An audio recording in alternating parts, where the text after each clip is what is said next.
से विद्युत बल्ब का तंतु जो होता है हम सभी जानते हैं टंगस्टन से बना हुआ होता है। तो टंगस्टन का प्रयोग क्यों किया जाता है? निम्न विशिष्ट प्रतिरोध को हम सभी रो से डिनोट करते हैं ऐसे, जिसका मात्रक होता है ओम मीटर, इस तरह से। और विभिन्न धातुओं का जो है विशिष्ट प्रतिरोध या फिर प्रतिरोधकता जो होता है वो अलग अलग होता है। यह जो है पदार्थ की प्रकृति पर निर्भर करता है, ये सभी हम पढ़े थे। और इसकी प्रतिरोधकता की कोटि जो होता है 10⁻⁻⁶, इस तरह से 1.6 इस तरह से कुछ था, 10⁻⁶ की कोटि का होता है, जिसके कारण ये जो है विद्युत का चालन करता है। तो ये जो है विद्युत का निम्न विशिष्ट प्रतिरोध के कारण, निम्न विशिष्ट प्रतिरोध जो होता है वो धातु का होता है, जिसके कारण जो होता है धातु चालक कहलाता है। तो हम सभी इसमें से क्या होता है, एक तरह से चमक जो होता है विद्युत बल्ब में, ये चमक जो है इसका जो है उच्च प्रकाश उत्सर्जन क्षमता के कारण होता है, या फिर उच्च विशिष्ट प्रतिरोध के कारण। तो उच्च विशिष्ट प्रतिरोध जो होता है ये कुचालक का होता है, जिसमें से विद्युत धारा प्रवाहित नहीं होता है, उसमें से होता है। तो उच्च गलनांक के कारण, इसका गलनांक जो है बहुत अधिक होता है, इसी कारण से इसका प्रयोग टंगस्टन का प्रयोग किया जाता है विद्युत बल्ब के तंतु के निर्माण में। यह जो है विद्युत ऊर्जा को प्रकाश ऊर्जा में परिवर्तित करता है, जिसके कारण हम सभी को लाइट प्राप्त होता है।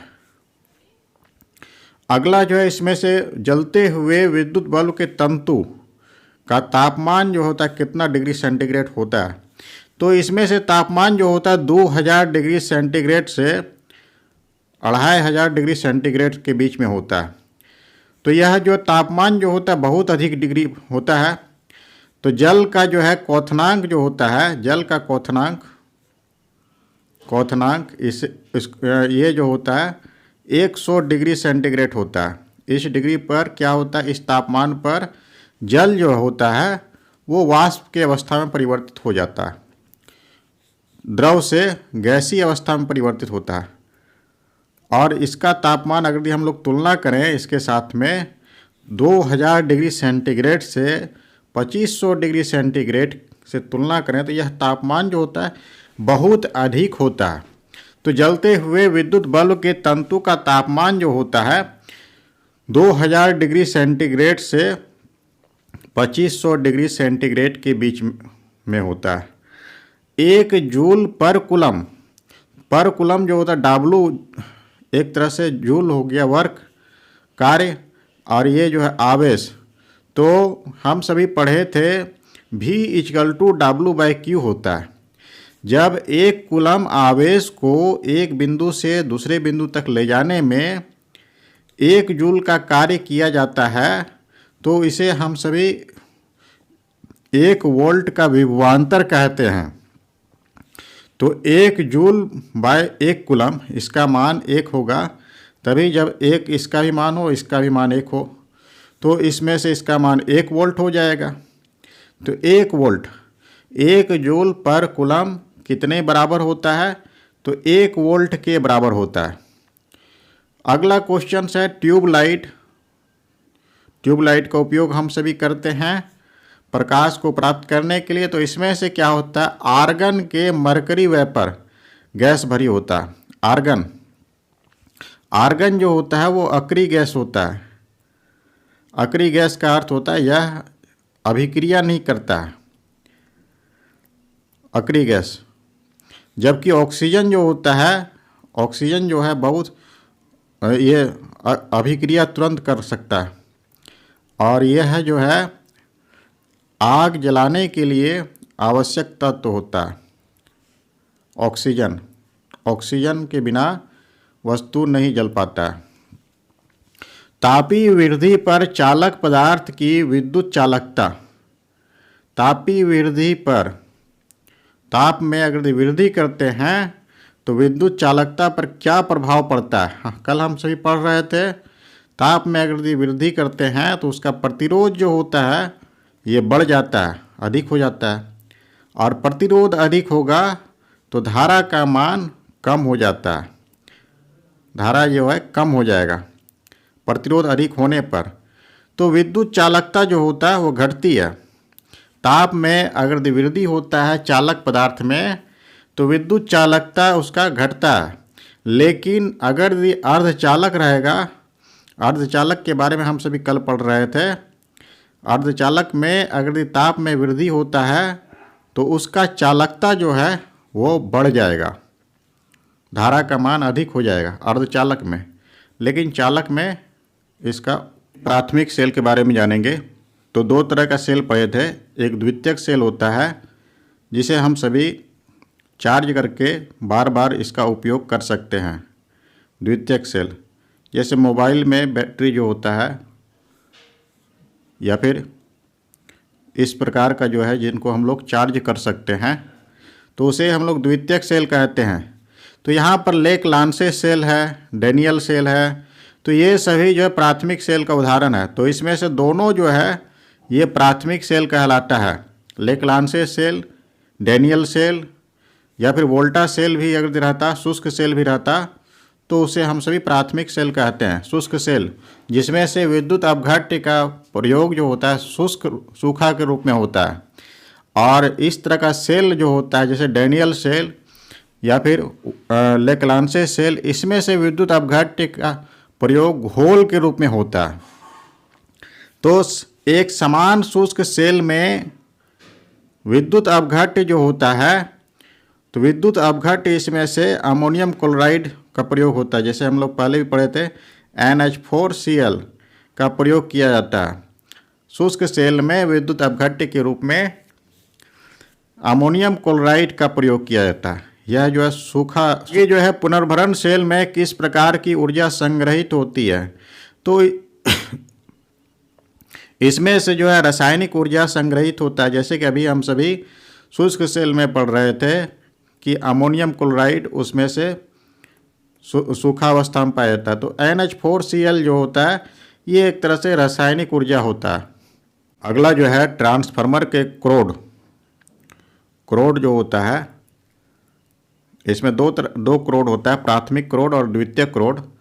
तो निम्न पदार्थ में से कौन सा अधिक उपयुक्त होता है? तो नरम लोहा का क्रोड जो है बनाया जाता है इसमें से। अगला में है फैराडे का नियम। तो ये जो है विद्युत अपघटन से संबंधित होता है। विद्युत अपघटन में क्या होता है, जैसे कि हम सभी कल देख रहे थे, एक जो है दो ठो प्लेट होता है इसमें से, और एक जो है एनोड होता है और एक कैथोड होता है। और जैसे कि जिसका जो है इलेक्ट्रोप्लेटिंग गैल्वेनाइजेशन में हम लोग जैसे कि धारा इसमें से जोड़ते हैं, बैटरी के साथ में जोड़ा जाता है, और जब धारा प्रवाहित होता है तो घोल में ये धातु जो है फिर जो है इसका आयन जो है टूट करके इस कैथोड पर जमा होता है। इसको हम लोग गैल्वेनाइजेशन कहते हैं।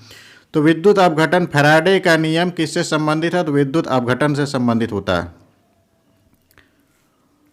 अगला है इसमें से अनंत विद्युत प्रतिरोध वाले पदार्थ को हम लोग क्या कहते हैं? जिसका जो है प्रतिरोध जो हो, प्रतिरोध ये अनंत हो, अनंत विद्युत प्रतिरोध वाले पदार्थ को हम सभी विद्युत रोधी कहेंगे या फिर कुचालक कहते हैं। कुचालक, जिसका प्रतिरोध अधिक होगा उसको हम लोग कुचालक कहेंगे। इसमें से धारा प्रवाहित नहीं होता है।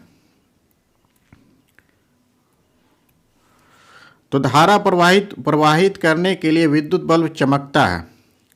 धारा प्रवाहित करने पर विद्युत बल्ब चमकता है, क्योंकि इसमें सभी हम सभी पढ़ रहे थे टंगस्टन का प्रयोग किया जाता है, और टंगस्टन का गलनांक जो होता है बहुत अधिक होता है। तो इसमें से क्या होता है, तंतु में तारों की अपेक्षा अधिक धारा बहती है। तंतु जो होता है टंगस्टन का जो बना हुआ होता है, टंगस्टन का ये जो टंगस्टन का बना हुआ है, इसमें से कह रहा है कि तारों की अपेक्षा, तार ये वाला है वायर, इससे अधिक धारा इसमें से बाहर आया, इसका कारण यही है चमकने का। दूसरा बता रहा है तंतु का प्रतिरोध तारों की अपेक्षा कम होता है, इसका प्रतिरोध कम होता है। तो हम सभी भी पढ़ रहे थे, इसका गलनांक जो होता है अधिक होता है, तो गलनांक अधिक होगा तो इसका प्रतिरोध भी अधिक होगा। तो धारा प्रवाहित करने से केवल टंगस्टन धातु ही चमकता है, तो ऐसा नहीं है। तो तंतु का प्रतिरोध जो होता है तारों की अपेक्षा अधिक होता है, यही वाला होगा, क्योंकि इसका जो है गलनांक जो है बहुत अधिक होता है। और अभी हम लोग पढ़ रहे थे इसका टेम्परेचर जो होता है 2000 डिग्री सेंटीग्रेड से 2500 डिग्री सेंटीग्रेड तक होता है इसका। तो गलनांक बहुत अधिक है तो प्रतिरोध इसका अधिक होगा, इसीलिए जो है बल्ब जो है चमकता है। अगला में है शुष्क सेल बैटरी में निम्नलिखित में से किसका विद्युत अपघटन के रूप में प्रयोग किया जाता है। तो शुष्क सेल में हम सभी अमोनियम क्लोराइड NH4Cl और जिंक क्लोराइड इसका प्रयोग हम लोग करेंगे, ZnCl2 जिंक क्लोराइड। तो शुष्क सेल में बैटरी में विद्युत अपघटन के रूप में अमोनियम क्लोराइड और जिंक क्लोराइड का प्रयोग करेंगे। तो मानव शरीर में जो प्रतिरोध होता है विद्युत प्रतिरोध, तो मानव शरीर में क्या होता है शुष्क अवस्था में विद्युत का जो है ये चालन करता है। तो इसमें से प्रतिरोध का कोटि जो है 10⁶ होता है, 10⁶ प्रतिरोध जो है 10⁶ कोटि का होगा। तो माइका जो है ये क्या होता है ऊष्मा और विद्युत दोनों का कुचालक होता है माइका।